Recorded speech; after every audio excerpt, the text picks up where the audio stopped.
माँ बेटे का अनमोल प्रेम। माँ, मुझे कुछ महीनों के लिए विदेश जाना पड़ रहा है। तेरे रहने का इंतज़ाम मैंने वृद्ध आश्रम में करवा दिया है। तकरीबन 30 साल अविवाहित डॉक्टर संदीप ने देर रात घर में घुसते ही अपने माँ से कहा। तब माँ बोली, बेटा, तेरा विदेश जाना जरूरी है क्या?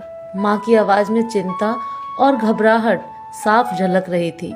तब डॉक्टर संदीप बोला, माँ, मुझे इंग्लैंड जाकर कुछ रिसर्च करनी है।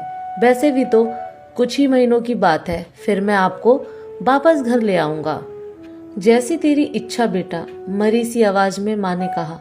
यह कहकर माँ सोने चली गई। दूसरे दिन संदीप माँ को पड़ोस के एक वृद्ध आश्रम छोड़ आया। वृद्ध आश्रम में आने पर शुरू में हर व्यक्ति के चेहरे पर जिंदगी के प्रति हताशा और निराशा साफ झलकती थी, लेकिन जानकी देवी जी के चेहरे पर वृद्ध आश्रम में रहने के बावजूद कोई शिकन तक न थी। एक दिन आश्रम में बैठे कुछ बुजुर्ग आपस में बातें कर रहे थे। उनमें से 3-4 महिलाएं भी थीं। उनमें से एक महिला बोली, डॉक्टर का कोई सगा संबंधी नहीं था क्या, जो अपनी माँ को यहाँ छोड़ गया? तब वहाँ बैठी एक महिला बोली, जानकी देवी जी के पति की मौत जवानी में ही हो गई थी। तब संदीप करीब 5 साल का था। पति के मौत के बाद जानकी देवी जी और उसके बेटे को रहने और खाने के लाले पड़ गए थे। तब किसी भी रिश्तेदार ने उनकी मदद नहीं की थी। जानकी देवी जी ने दूसरों के घर में झाड़ू पोछा करके अपने बेटे संदीप को पढ़ाया लिखाया।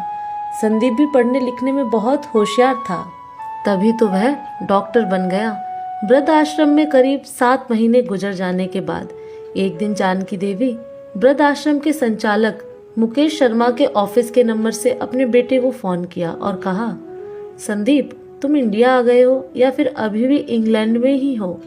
संदीप का जवाब था, माँ, मैं अभी इंग्लैंड में ही हूँ। अब तो जानकी देवी जी जब भी 3-3 4-4 महीने से फ़ोन करती तो संदीप का एक ही जवाब आता कि मैं अभी यही हूँ, जैसे ही मैं अपने देश आऊँगा तुझे बता दूँगा। इस तरह समय गुजरता गया और 2 साल गुजर गए। अब तो वृद्ध आश्रम के लोग भी कहने लगे कि देखो कैसा चालाक बेटा निकला, कितने धोखे से अपने माँ को यहाँ छोड़ गया। तभी आश्रम का एक अन्य बुजुर्ग बोला, मुझे तो नहीं लगता कि डॉक्टर कोई विदेश गया होगा, वह तो बुढ़िया से छुटकारा पाना चाह रहा था। तभी किसी और एक बुजुर्ग ने कहा, मगर वह तो शादीशुदा भी नहीं था, फिर कोई होगी गर्लफ्रेंड जिसने कहा होगा पहले माँ के रहने का अलग इंतजाम करो, तभी मैं तुमसे शादी करूँगी। 2 साल आश्रम में रहने के बाद जानकी देवी जी को अपनी नियति का पता चल गया। बेटे का गम उन्हें अंदर ही अंदर खाने लगा। वह पूरी तरह टूट गई। 2 साल आश्रम में और रहने के बाद एक दिन जानकी देवी जी की मौत हो गई। उनकी मौत पर आश्रम के लोगों ने आश्रम के संचालक शर्मा जी से कहा, इसकी मौत की खबर इसके बेटे को तो दे दो, हमें तो नहीं लगता कि वह विदेश गया होगा, वह होगा यहीं कहीं अपने देश में। तभी शर्मा जी बोले, इसके बेटे को मैं कैसे खबर करूं, उसे मरे तो 3 साल हो गए। शर्मा जी की यह बात सुनकर वहां उपस्थित सभी लोग हैरान रह गए। तभी उनमें से एक बोला, अगर उसे मरे 3 साल हो गए तो जानकी देवी जी मोबाइल पर बात कौन करता था? तब शर्मा जी बोले, वह मोबाइल तो मेरे पास है जिसमें उनके बेटे की रिकॉर्ड की गई आवाज़ है। एक बुजुर्ग ने पूछा, पर ऐसा क्यों? तब शर्मा जी बोले, करीब 4 साल पहले जब संदीप अपने माँ को यहाँ छोड़ने आया था तो उसने मुझसे कहा कि शर्मा जी, मुझे ब्लड कैंसर हो गया है और डॉक्टर होने के नाते यह मैं अच्छी तरह जानता हूँ कि इसकी आखिरी स्टेज में मुझे बहुत तकलीफ होगी। मेरे मुंह और मेरे मसूड़ों से खून भी आएगा। मेरी यह तकलीफ माँ से देखी ना जा सकेगी। वह तो जीते जी मर जाएगी, मुझे तो मरना ही है, पर मैं नहीं चाहता कि मेरे कारण मेरे मरने से पहले मेरी माँ मरे। मेरे मरने से पहले 2 कमरों का हमारा छोटा सा फ्लैट और जो भी घर का सामान आदि है वह मैं आश्रम में दान कर दूंगा।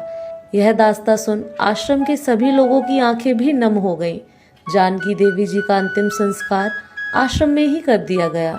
उनके अंतिम संस्कार में शर्मा जी ने आश्रम में रहने वाले बुजुर्गों के परिवार वालों को भी बुलाया।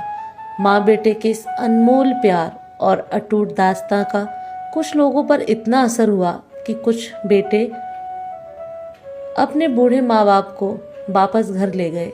उम्मीद करते हैं माँ बेटे के अनमोल प्यार की कहानी ज़रूर पसंद आई होगी।